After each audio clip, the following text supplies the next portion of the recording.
What's going on? What's going on? It's been a while, you guys. It's been a while. Welcome to Trucker Short Stack, the review of 2019. Well, it was a pleasant year. Like you said, we're going to do some question and reviews here. And we have a beautiful wife ask the questions, and I'm going to answer them. And we're going to do it like that. So, here we go. All right.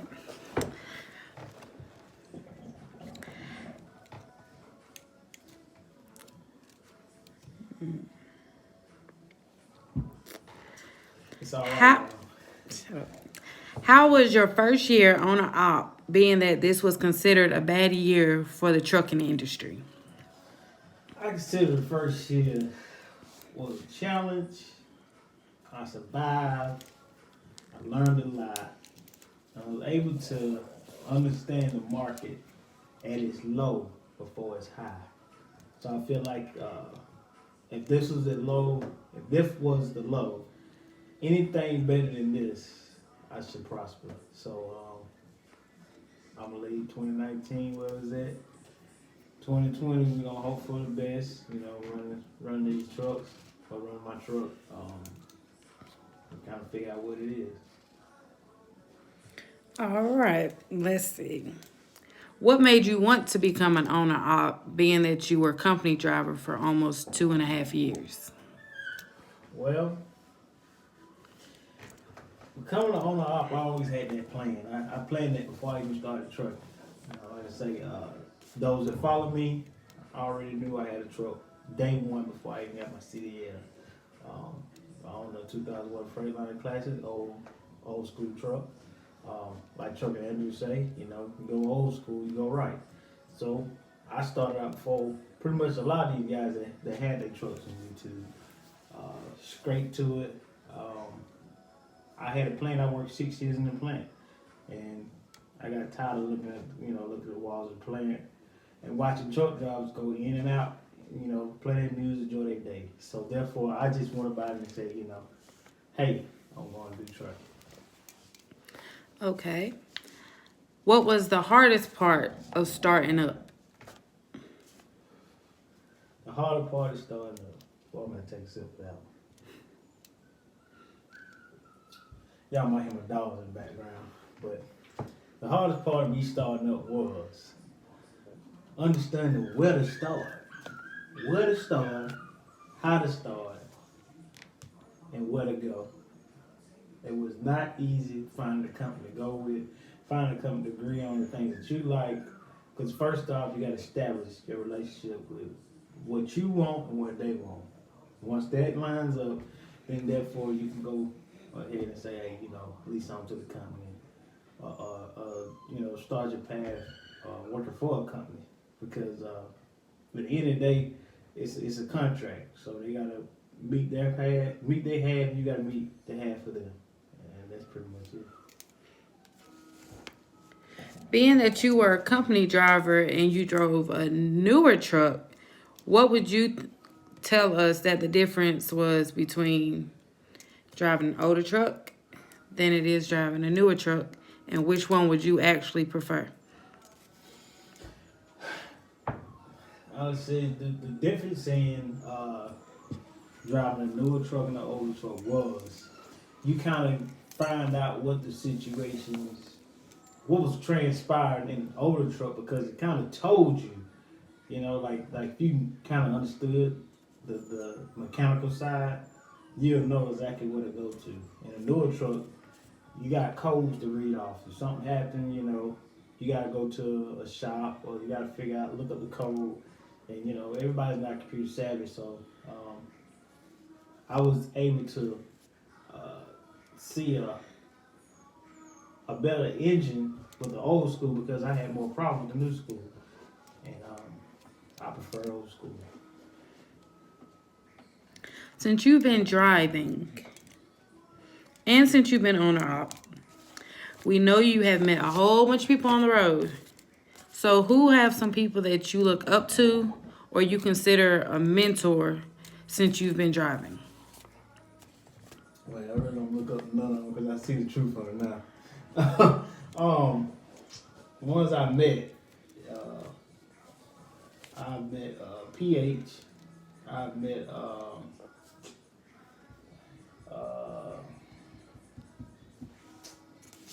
Guilty. Who else I met? I think it's on yeah, Guilty and PH. And Guilty's down to earth guy. Yeah, I met him. We talk, chop it up, just like we known each other for years.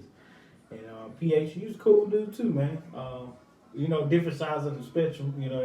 They really don't get along together, but at the same time, like I say, I meet drivers out here and I chop it up with a lot of guys. But I did meet an old school guy at Mercer, and he was pretty cool, man. He chopped it up, let me know a lot of knowledge about the old school trucks and how to run those type trucks. So I kind of talk to him a lot and rely on a lot of situations when I talk to him because wisdom is what's going to help you out here on this road.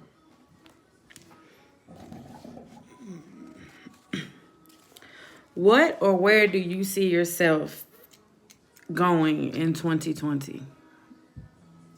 The path for 2020, clear vision. Well, hopefully we add another truck, and hopefully we can make some good money. The market go pretty decent, and hopefully I don't have to do as many miles as I've done this year because I rode hard this year, and I was able to enjoy time off. But 2020, I'm looking at being more profitable because this year was a learning lesson. A lot of things I've done was out of just learning. I had to get out there and learn on my own, grind on my own. And like I say, when you behind that wheel, you got to learn for yourself. It ain't the easy process. What have you enjoyed most or least about your time trucking? Ooh, I think that would be the unexpected situations with the brokers. Like load canceling. When you have set plan, that's what I hate the most. Because I have a lot of loads that canceled 2019.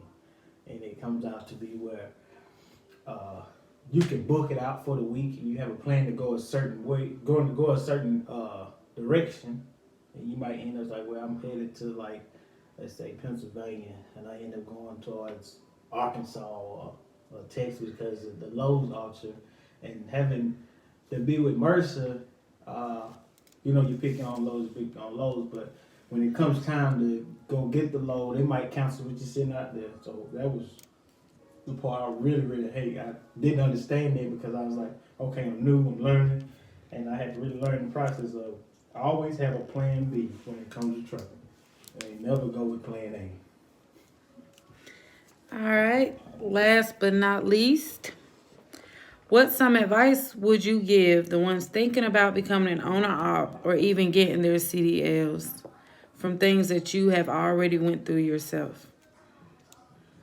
Well, coming in trucking now, I think the best thing for a rookie to do is get all your endorsements, get everything you can get before you leave your school or wherever you start your CDL with. Try to get all your endorsements because that's what's going to make the difference in pay. That's what's going to make the difference in trying to make it out here and get different jobs because you got to think if the average person just came in the game and just got Class A and that was it, then there's a lot of people with Class A. So what's going to make you different and make you evolve in 2020 to be a better trucker than the rest? Like flatbed is becoming natural now when it used to be a specialized technique. And you got reefer and you got van. Everybody's, going there because it's an easy process. You closing doors, you get in the seat, you ride. So best thing for you to do is get your endorsements and go in something that's specialized. That's where your money gonna be and less time. That's pretty much it.